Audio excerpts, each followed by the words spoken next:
Young Justice Phantoms is a title that's very metaphorical. Invasion was about an invasion, Outsiders was about the formation of the Outsiders, Phantoms isn't about ghouls or goblins, it's about the ghosts we become due to guilt, due to despair, due to trauma.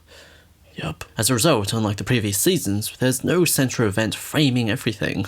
No mole, alien soft power game, or meta-human trafficking. Phantoms is about this existential crisis in different scenarios. I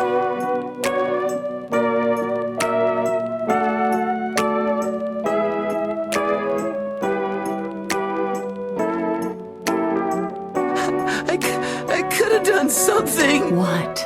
What could you have done differently to save any of them? I don't know. I just needed to be better. They needed me to be better. Don't you see? Even when we do everything right, bad things still sometimes happen. There are some things we have the power to control, but the hardest thing to admit, especially for people in our line of work, is that sometimes we're powerless. But I don't want to be. They shouldn't have. I should have stopped it all somehow. How? I don't know.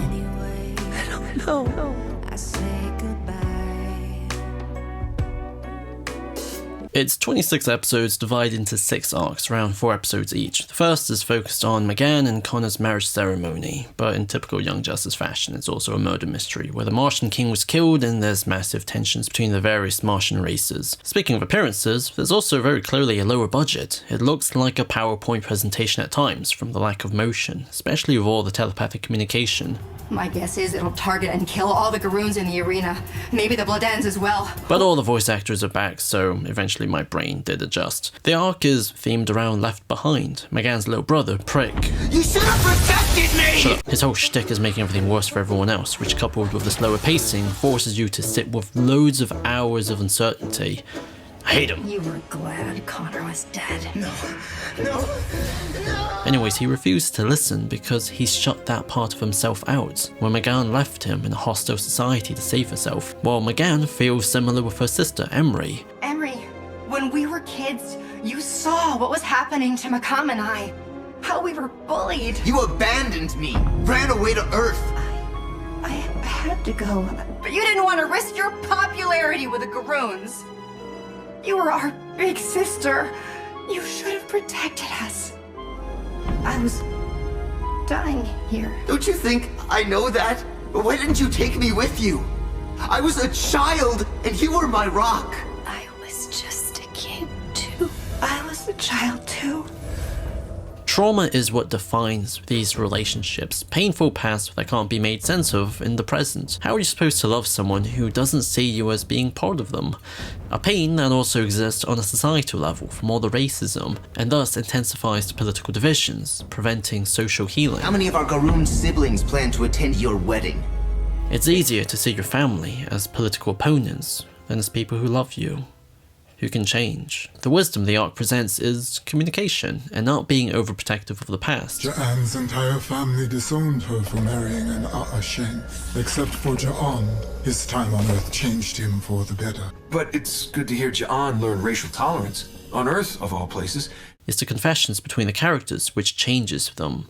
Mars' new relations with Earth exposes the youth to new ideas, and there's a prince who takes accountability of how inequality ruined his own life too. I found the arc a bit of a snooze fest at times, but by the end I was like, I guess I was alright. And it sets up an answer which is expanded upon in the next arc. Vandal Savage's daughter and a League of Shadows deserter Onyx looks for protection.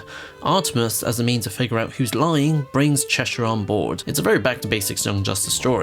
And he's a former mole, so he'd know. Ow! It's a spy drama that features characters that I never ever thought would ever be properly adapted. Like Cassandra Kane. What? Artemis and Jade are inversions of McGann and her siblings. The sisters were on opposite ends for their entire lives, but within the shared trauma they have of their paternal abuse, there's a shared continuity of never-ending love that's also equally reliable.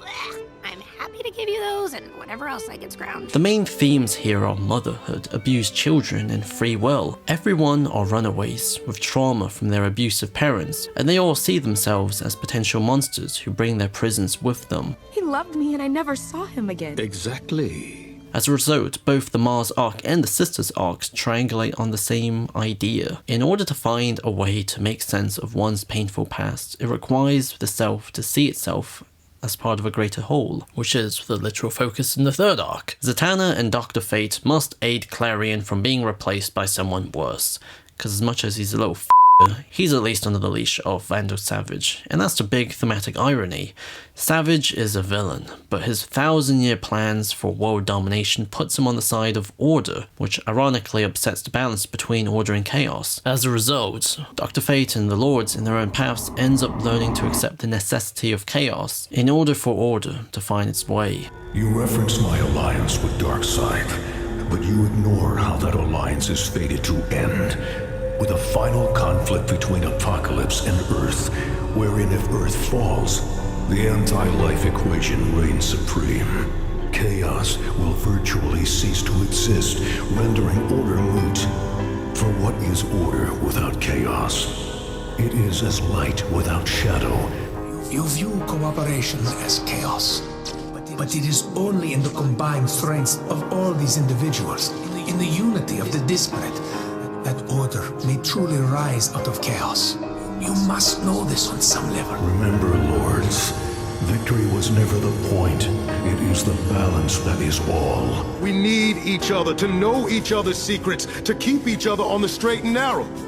No more making decisions to protect each other from the choices we might be forced to make. Great Namo, step back from the precipice of your own arrogance and heed the words of those who seek only to aid your cause, lest you fall victim to chaos as you did in your natural life so many years ago.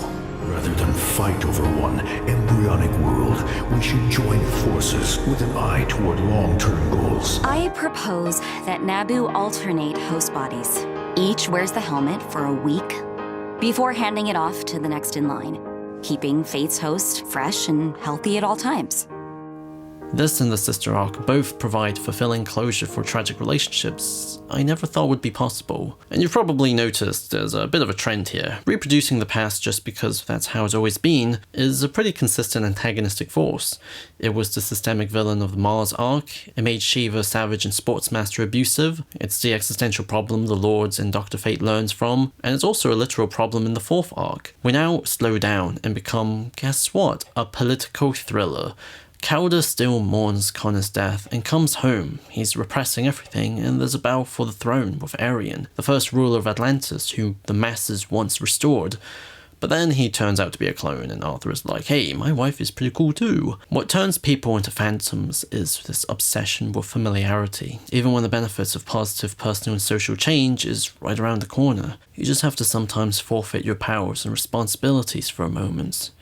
Because being vulnerable is important in looking after yourself. It's the universal lesson which binds the individual and the collective experience together. The penultimate arc then explores this with love, camaraderie, and political treaties. Rocket, Jay Garrick, and Forager go to New Genesis for an alliance that's overseen by the Lanterns. The central emotional frame comes in the form of Rocket and Orion learning to appreciate each other, which then allows her to more fully understand her autistic son. My priorities do not include help would be appreciated. Rocket can see her son in Orion, someone who has social difficulties. He may be rude, but he's trying his best, and the fact that he learns to express his gratitude towards her, she's now able to understand her son more. As Razor spotlights, anger and hope are feelings that shouldn't be seen as enemies of the other. They both exist inside us, and we must balance them in order to help ourselves and others. Anger is a part of who I am, but it is no longer all that I am. At least, I'm hopeful it doesn't have to be. By the way, I love Orion's voice. He sounds exactly how I would think Darkseid's son should sound.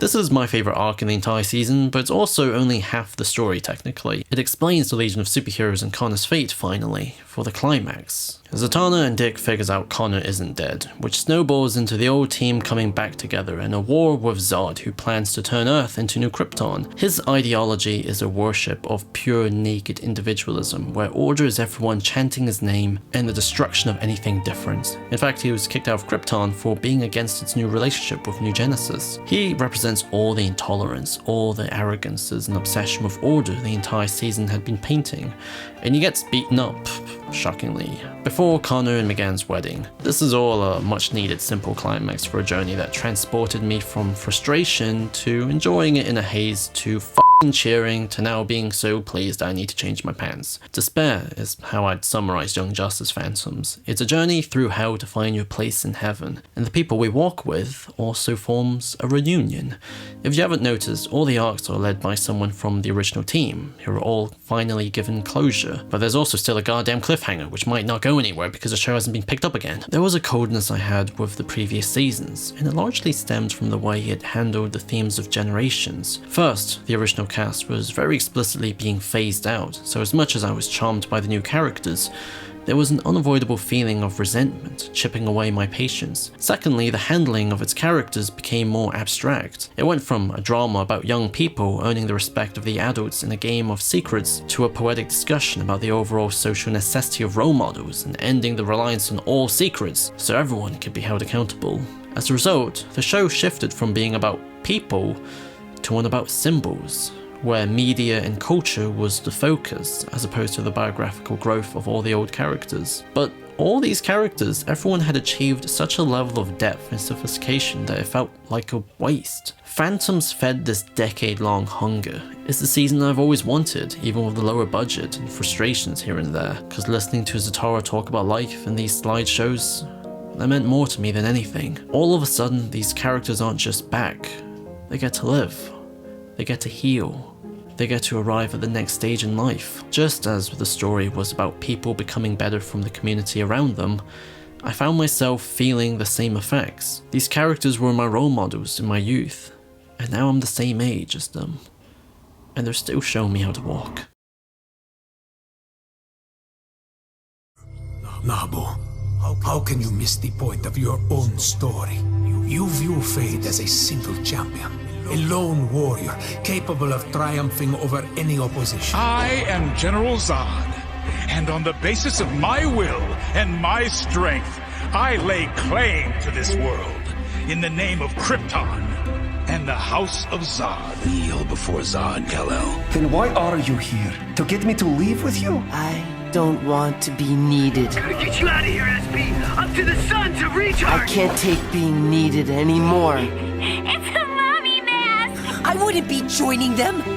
I'd be bringing them into my cage with me. You wouldn't go out in gear that didn't fit, so why force her to... We all build our own cages. Skin color only separates the Martian races. When only 2 of 29 children are A'a Shen, love is not enough. I find your petty racism very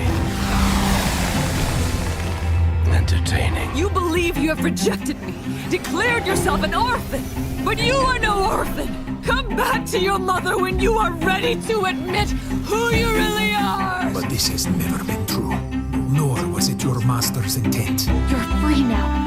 You don't have to be the weapon your mother tried to create. I need help. Admitting that, it's a start, Gar, but changing takes time and work. I wasn't trying to save Joker. I was trying to save you. Maybe with a little help from family. Say, a sister who still loves you. 2 champions, Nabu and Fate's host. Both are equally important, for if the host fails, so falls Fate. And for Fate to succeed, Nabu must draw on his host's diverse strengths. Halo will be safeguarded by her family, a family who loves her. The new gods withdraw the request. We do? We do.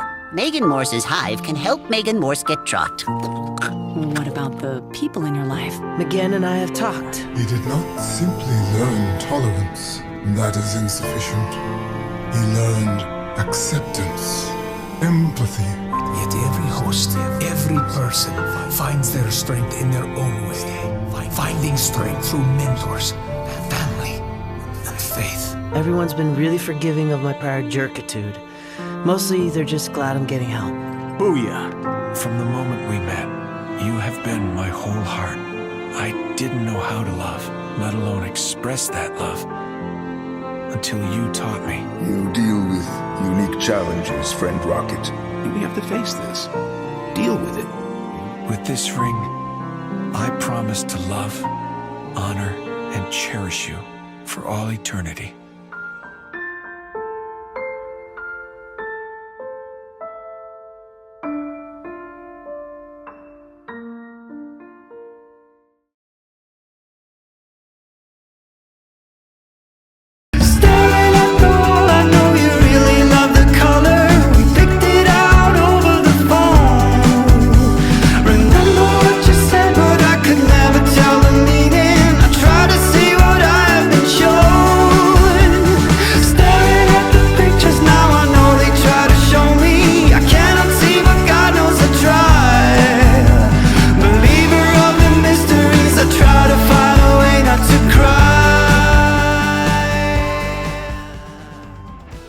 So this was the Young Justice Phantoms video. Originally this was supposed to be split into two in order to examine the arcs more deeply and thoroughly, but then I realized I'm going to do more in-depth character studies like on Connor's life, so instead I squished everything together and focused on the broader themes of community, individualism, and trauma as a broad poetic tool to frame everything. Hopefully it was interesting, and there's going to be more and more Young Justice videos coming at you soon, because I gotta find something to do with all this footage.